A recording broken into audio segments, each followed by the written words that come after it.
telefon beni görüyor. Pazartesi günleri yok. Pazartesi başlıyor da salı günü veriyor.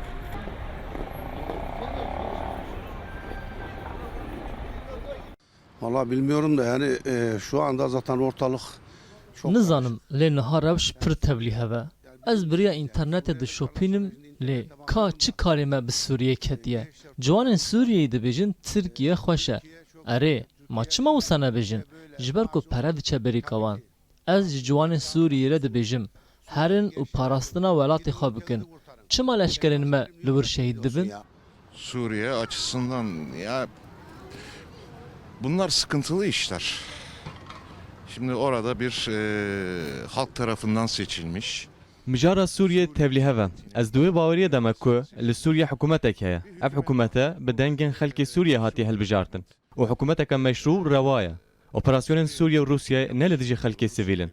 Çawa em li dijî terorê tê koşîne, ew jî li dijî terorîstên li welatê xwe şer dikin.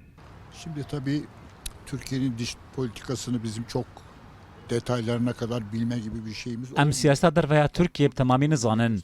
Em nizanin ka li wir li ser sînoran çi diqewime. Em nizanin ka rewşa xelkê Sûriye baştir dibe yan xirabtir dibe. Ji bo biryarekê pêwîst e mirov van hemûyan bizanibe.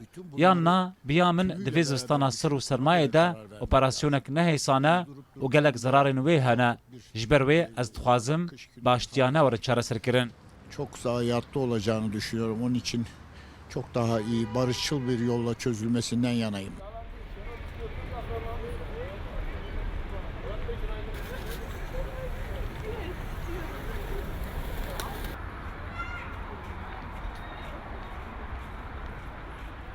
şu anda ekonomimiz yok ki, ekonomi zaten batmış zaten.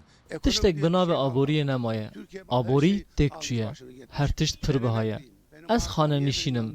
Çima mûçeyên me zêde nakin û diçin perê me didin 4 milyon koçberên Sûriyeyê?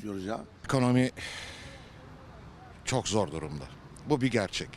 Yani ben de bir emekliyim, eşim de yeni emekli. Ya rastî aborî di rewşeke pir dijwar de ye. Ez jî xanenîşînim, hevjîna min niha bû xanenîşîn, xaniyê me heye, lê dîsa jî bi zorê em debara xwe dikin û her meh rewşa me zor û zehmettir dibe.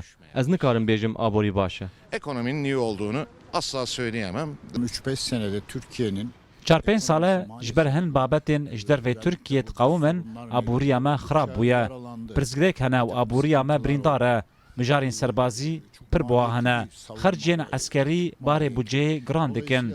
Ew jî dibe sedema zêdebûna bacan û pirsgirêkên darayî çêdibin. Pêwîst e hesab û kîtab baş werin kirin. Ji ber ku her tişt pir buha ye. düşünmek lazım çünkü çok pahalı hayat.